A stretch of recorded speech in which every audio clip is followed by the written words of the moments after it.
only problem caused by this accident. You can see this soot on a pump station.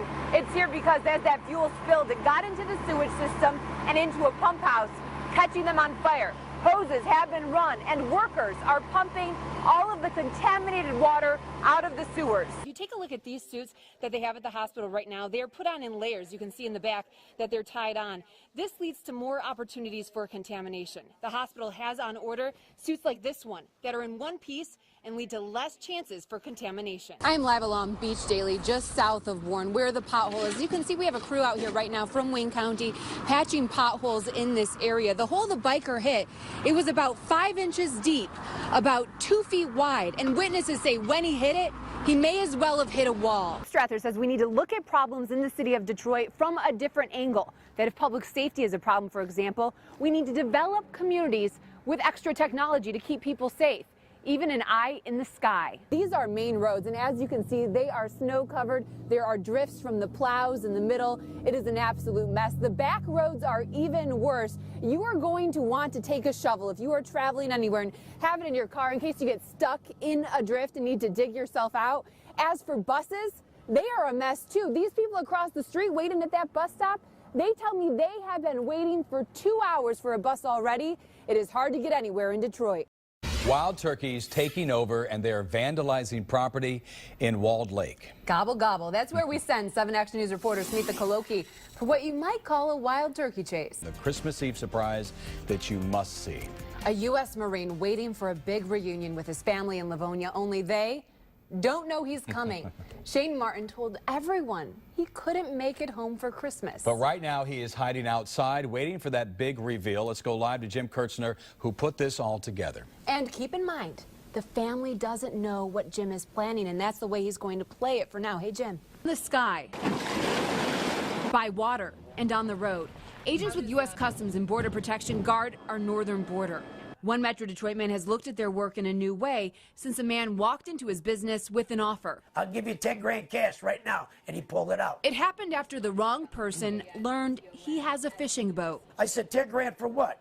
He goes, I'll pay you 10 grand to pick my son-in-law up anywhere on the Canadian border. It's illicit business that takes advantage of our border's weaknesses. They're asking anybody out there in boats, would you bring my family over?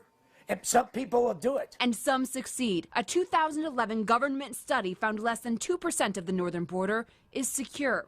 Agent Joseph Ramos is one of the men working to improve that number. You know, on the southern border, you know, it's all open here. You know, most of the border is people's homes. He faces busy waterfronts and vast, rough waters as he watches for anything out of place. We've had people with fishing poles with no line on them. He's one of about 400 Border Patrol agents guarding more than 3,800 miles of shoreline along international waters in Michigan, Ohio, Illinois, and Indiana.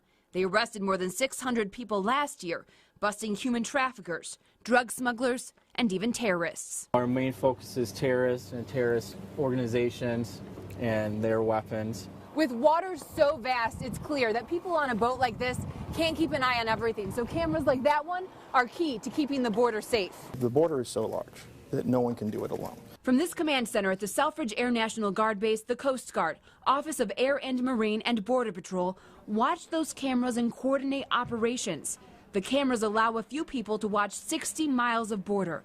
They are high-tech, can capture images miles away, and get the job done. Investigators confiscated these drugs on a Canadian man caught on camera trying to scuba dive across the border. They picked him up here and ended up coming up here to the mouth of the Bell River. On Gull Island, people don't understand about Gull Island. There's cameras out there.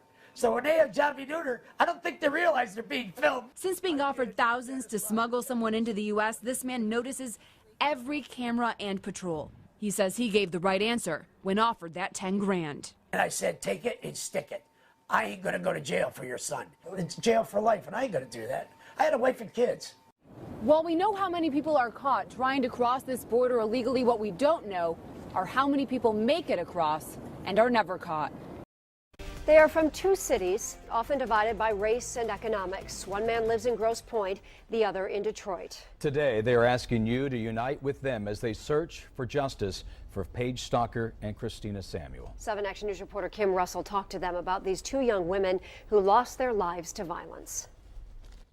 When someone shot into a car filled with teens at Charlevoix and Phillip in Detroit, killing 16-year-old Paige Stalker, an honor student from Grosse Pointe with dreams of being a doctor on December 22nd.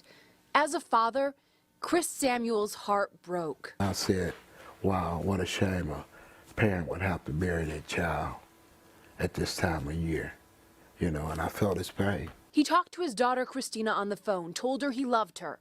And she said, okay, Daddy, I'll talk to you later, I love you. And the next call I got was Wednesday night when I was laying down getting ready for work, that she had been shot. Police say 22-year-old Christina Samuel was not the intended target in the shooting near Carlisle and Redmond in Detroit Christmas morning. She, like Paige, had big dreams. The new college grad was home on break preparing to start law school. She could stay on the dean's list the whole 4 years. They were so much alike. Here is two girls that were straight A students, knew what they wanted in life.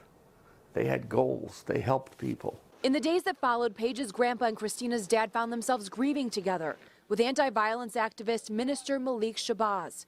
They've continued to comfort each other in recent days. His heart is heavy, my heart is heavy.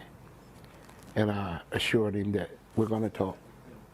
We're going to see each other. We have to be there for each other and be each other's backbone. These men came together at this house today to share in their grief and immeasurable loss.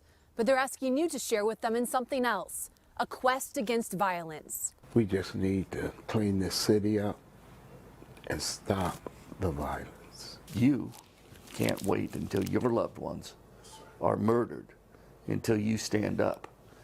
When we all come together, miracles take place.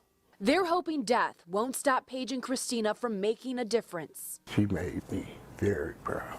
And there'll be a hole in my heart, not only for Paige, but there'll be a hole in my heart for Christina.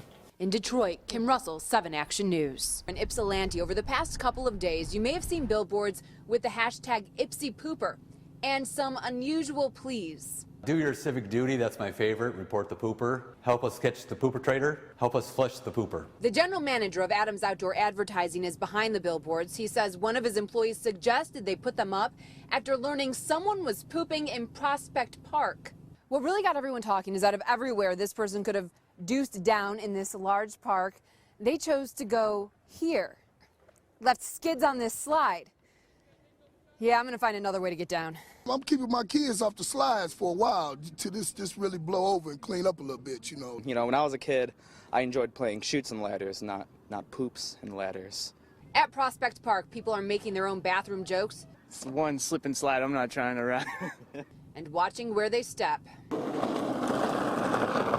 I look all over on the ground, I do what I like to think is my own personal duty for my community. And Ypsilanti police watching it all. They put up cameras and tell 7 Action News that as of today, they have a person of interest. We hope that they got the right person and it's the end of it. Police say good police work gets the credit, but at Adams Outdoor Advertising, the hope is the notoriety their billboards gave the so-called YpsiPooper discourages anyone thinking about going number 2 where they shouldn't. Having them not doing it anymore is what we would like to have happen. In Ypsilanti, Kim Russell.